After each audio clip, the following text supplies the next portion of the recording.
সকালে ভোরে ঘুম থেকে উঠে কিছুক্ষণ হাঁটাহাঁটি করলে শারীরিক ও মানসিক দুটারই ব্যায়াম হয়, যার কারণে মন আর স্বাস্থ্য দুটোই খুব ভালো থাকে। তাহলে তো আমরা এখন শারীরিক ও মানসিক দুটারই ব্যায়াম করতে করতে এখন গল্প শুনবো। ঠিক আছে, তাহলে বলো, তুমি কোন ধরনের গল্প শুনতে চাও? তুমি তো ড্রাইভার ছিলে, তোমার ড্রাইভার জীবনের এমন কোনো ঘটনা বলো যেটা শুনলে আমি মুগ্ধ হয়ে যাব। আচ্ছা, তোমাকে তাহলে আজকে আমার ড্রাইভার জীবনের এমন একটা গল্প বলবো যেটা শুনে তোমার অনেক ভালো লাগবে। আজ থেকে প্রায় ৩৫ বছর আগের কথা। আমি বড় বাসের ড্রাইভারি করতাম। তখন এক সিটি থেকে অন্য সিটিতে যাত্রী নিয়ে যেতাম। যাওয়ার পথে বিভিন্ন বনজঙ্গল দিয়ে যেতে হতো।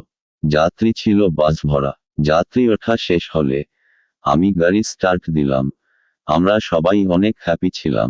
সবাই যে যার যার সিটে বসে আরামদায়কভাবে জার্নি শুরু করলাম। অতঃপর যেতে না যেতেই দেখি সামনে রাস্তায় দুইটা হরিণ।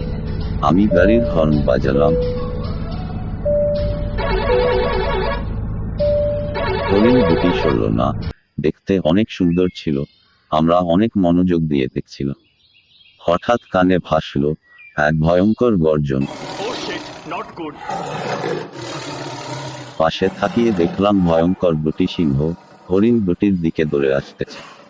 একটির পর একটি করে হরিণ ছানাগুলো পালালো।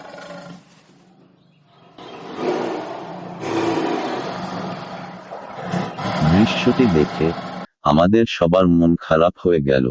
খারাপ মন নিয়ে আবারও রওনা দিলাম গন্তব্যের দিকে। অবশেষে গন্তব্যে পৌঁছে গেলাম। এমন দৃশ্যটি আমি আজও ভুলিতে পারিলাম না।